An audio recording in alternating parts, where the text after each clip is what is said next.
Hello प्यारे बच्चों। आज न्यू टॉपिक स्टार्ट कर रहे हैं, इलेक्ट्रोड विभव का मापन। देखो, मैंने आपको ऑनलाइन क्लास में भी ये समझाया था कि कोई भी इलेक्ट्रोड के, किसी भी एकल इलेक्ट्रोड के इलेक्ट्रोड विभव का मापन अकेले कभी भी संभव नहीं हो पाता।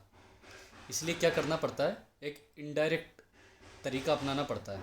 किसके लिए? इलेक्ट्रोड विभव के मापन के लिए। इसके लिए हम क्या करते हैं, एक गैल्वेनिक सेल तैयार करते हैं। और जो गैल्वेनिक सेल तैयार करेंगे वो किस किस से मिलकर बना हुआ होता है। एक तो होता है अज्ञात इलेक्ट्रोड। एक तो क्या होता है, अज्ञात इलेक्ट्रोड। अज्ञात इलेक्ट्रोड क्या है? जिसके ई नोड का मापन करना है हमें। और एक होता है संदर्भ electrode, reference electrode. Reference electrode क्या होता है? जिसके ई नोड का मान हमें पहले से ज्ञात हो। इस तरह से अज्ञात इलेक्ट्रोड और संदर्भ इलेक्ट्रोड दोनों को मिला के एक गैल्वेनिक सेल तैयार कर लिया जाता है। ठीक है। और जो भी गैल्वेनिक सेल तैयार होता है, उस गैल्वेनिक सेल के ईएमएफ का, इलेक्ट्रोमोटिव फोर्स, विद्युत वाहक बल या सेल विभव का मापन किससे कर लिया जाता है? विभव मापी द्वारा कर लिया जाता है। बात समझ में आई नहीं आई? दो इलेक्ट्रोड लेंगे, एक तो अज्ञात जिसके इलेक्ट्रोड विभव का मापन करना है, और एक संदर्भ इलेक्ट्रोड जिसके इलेक्ट्रोड विभव का मान पहले से ज्ञात है। और संदर्भ इलेक्ट्रोड के रूप में ज़्यादातर क्या है, मानक हाइड्रोजन इलेक्ट्रोड को काम में लिया जाता है, जिसके इलेक्ट्रोड विभव का मान स्वेच्छा से शून्य मान लिया जाता है। होता ही शून्य नहीं है उसका मान। ठीक है। तो देखो, अब किस तरह से इस फॉर्मूले से कैसे निकाल सकते हैं हम। ये ई नोड सेल फॉर्मूला है। ई naught cathode minus E naught anode, जाने कितनी बार बता दिया आपको। अब कैथोड और एनोड, इन दोनों में से किसी एक को तो अज्ञात रख लेंगे और एक को संदर्भ रख लेंगे, और दोनों को मिला के एक जो भी गैल्वेनिक सेल बनेगा उसके ई नोड सेल का मान किससे ज्ञात कर लेंगे? विभव मापी से ज्ञात कर लेंगे। तो एक तो ये वाली वैल्यू आपको पता चल गई ई नोड सेल की। इन दोनों में से एक की वैल्यू पहले से पता है, तो एक का मान ज्ञात होगा नहीं होगा। ठीक है। अब देखो आगे देखते हैं। सामान्यतः संदर्भ इलेक्ट्रोड के रूप में मानक हाइड्रोजन इलेक्ट्रोड को काम में लिया जाता है, जिसके ई नोड का मान स्वेच्छा से शून्य मान लिया जाता है। अब ये देखो, स्ट्रक्चर इसकी एक बार और बता देता हूँ मैं किस तरह से होती है। ये इस तरह का एक कांच की नलिका होती है, इसमें H2 गैस प्रवाहित करवाई जाती है, और ये वायर लगा हुआ है। ये वायर किसका है? प्लेटिनम का वायर है, और ये प्लेटिनम पर्णी का है। ठीक है। और यहाँ पे 1m HCl विलियन ले लिया जाता है। ठीक है। तो ये H2 गैस अंदर आएगी। ठीक है। और H2 गैस यहाँ पर या तो ऑक्सीकरण करेगी या फिर अपचयन करेगी। या तो इसका ऑक्सीकरण होगा या अपचयन होगा। ठीक है। अगर एनोड के रूप में काम में लेंगे तो ऑक्सीकरण हो जाएगा, और कैथोड के रूप में काम में लेंगे तो अपचयन हो जाएगा। ठीक है। आगे रिएक्शंस भी दी हुई है। ठीक है। ये तो पढ़ लेना आप, कोई दिक्कत वाली बात नहीं है।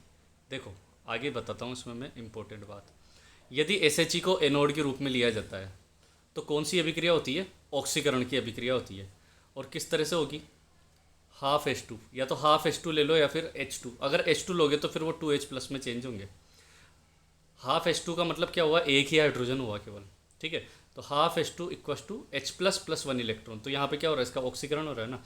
अब देखो इसका प्रस्तुतिकरण कैसे किया जाता है। सबसे पहले PT लिखा जाता है। प्लेटिनम को क्यों लिखा सबसे पहले?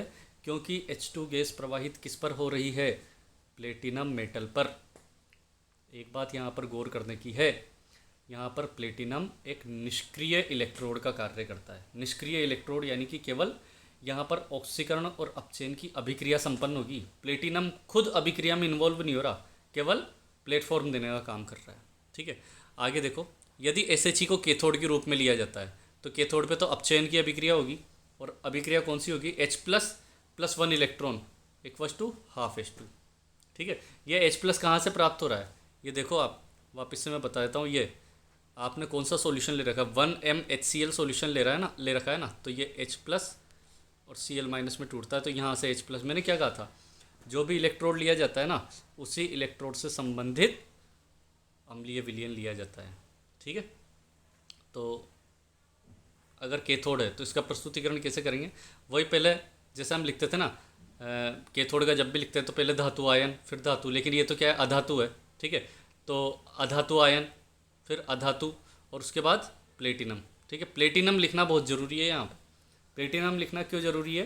क्योंकि H प्लस कॉन्टेक्ट में है H2 के, और H2 कॉन्टेक्ट में है प्लेटिनम के। ठीक है। इसके बाद मैंने बात की थी इलेक्ट्रोड विभव के चिन्हों की। ठीक है। वापस से समझा देता हूँ मैं। अगर SHE को एनोड के रूप में काम में लेंगे तो अज्ञात इलेक्ट्रोड कौन सा होगा? कैथोड होगा। ठीक है।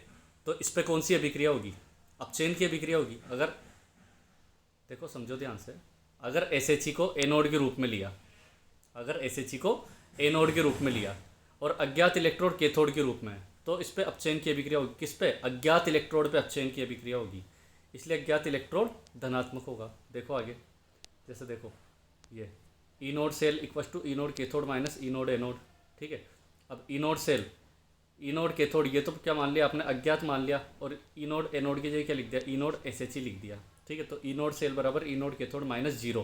क्यों? क्योंकि ई नोड SHE की वैल्यू क्या होती है? जीरो। तो यहाँ से अगर ई नोड अज्ञात निकालेंगे तो वो किसके बराबर हो जाएगा? ई नोड सेल के बराबर हो जाएगा। तो ये क्या पॉजिटिव ही तो है, तो वैल्यू क्या हो जाएगी? पॉजिटिव, ठीक है। जैसे देखो एक एग्जांपल लेके देखते हैं, ठीक है। कि कोई गैल्वेनिक सेल लिया हमने, ये कोई गैल्वेनिक सेल है, ठीक है। अब इसमें ये लेफ्ट साइड में है ना, तो ये क्या हुआ? एनोड हुआ। और ये राइट साइड में है तो ये क्या हुआ? कैथोड, ठीक है। तो आप यहाँ पे एक बात पे गौर करो, PtH2H+, यानी कि ये तो SHE है, ठीक है। तो मैं इसको ऐसे भी तो लिख सकता हूँ SHE, ठीक है। तो ये कौन सी साइड में है? लेफ्ट साइड में, यानी कि ये एनोड है, ठीक है। और ये Cu+2Cu ये राइट साइड में है, यानी कि ये कैथोड है। तो ये जो सेल है, इस सेल का सेल विभव जब विभव मापी द्वारा ज्ञात किया गया तो उसकी वैल्यू कितनी निकली? 0.34 वोल्ट निकली। तो ये सिद्ध करना है कि कॉपर का जो इलेक्ट्रोड विभव है वह धनात्मक हो। कैसे करेंगे? देखो, ई नोड सेल फॉर्मूला लगाते हैं, ई naught cathode minus E naught anode. तो ई नोड सेल बराबर ई नोड कैथोड की जगह तो क्या लिख दिया मैंने? ई नोड Cu+2Cu, ठीक है। और ई नोड एनोड की जगह क्या लिख दिया? ई node SHE। E node SHE की वैल्यू जीरो, ठीक है। और ई नोड सेल का मान क्या था? 0.34 वोल्ट था ना। तो यहाँ से ई नोड Cu+2Cu की वैल्यू निकाली तो क्या निकली? 0.34 वोल्ट। तो किस में निकली? पॉजिटिव निकली ना। तो यहाँ पे प्रूव हो गया। आगे देखेंगे, यदि SHE कैथोड के रूप में हो तो इस अवस्था में इलेक्ट्रोड विभव का चिन्ह क्या होगा? ऋणात्मक। कैसे? देखो, ई नोड सेल बराबर क्या हो जाएगा? E naught cathode minus E naught anode, ठीक है। तो E naught cell, E naught cathode की जगह तो क्या लिख दिया आपने? ई नोड SHE लिख दिया। और ई नोड एनोड की जगह क्या ले लेंगे? अज्ञात ले लेंगे। तो यहाँ से ई नोड सेल निकालोगे, 0 माइनस ई नोड एनोड। तो ई नोड अज्ञात क्या हो गया? Minus E naught cell. चिन्ह किसका आ गया? माइनस का चिन्ह आ गया ना यहाँ पे, ठीक है। जैसे इसका भी एक एग्जांपल ले लिया कि गैल्वेनिक सेल, कोई गैल्वेनिक सेल लिया ये Zn2+ H+H2 Pt, ठीक है। तो ये तो लेफ्ट साइड हो गया, तो ये तो क्या हो गया? एनोड। और ये राइट साइड हो गया, तो ये क्या हो गया? कैथोड। यानी SHE तो यहाँ कैथोड है और जिंक का क्या है? यहाँ एनोड। इसका EMF विभव मापी द्वारा ज्ञात करने पर 0.76 वोल्ट प्राप्त होता है। तो सिद्ध कीजिए कि जिंक का इलेक्ट्रोड विभव ऋणात्मक होता है। तो देखो वही फॉर्मूला लगाया हमने, ठीक है। ई नोड सेल बराबर E naught cathode minus E naught anode. E naught cell की वैल्यू 0.76 वोल्ट, ठीक है।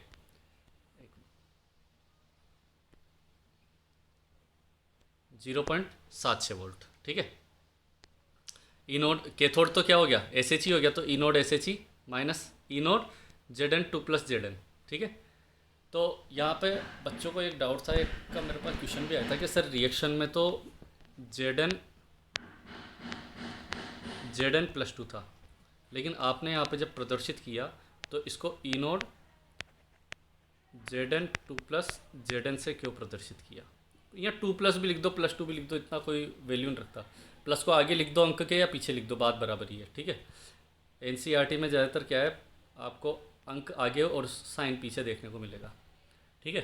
तो एक बात पे यहाँ पे गौर करना, मैंने क्या कहा था? जो भी इलेक्ट्रोड विभव है उन सबको हमेशा अपचयन इलेक्ट्रोड विभव ही माना जाए।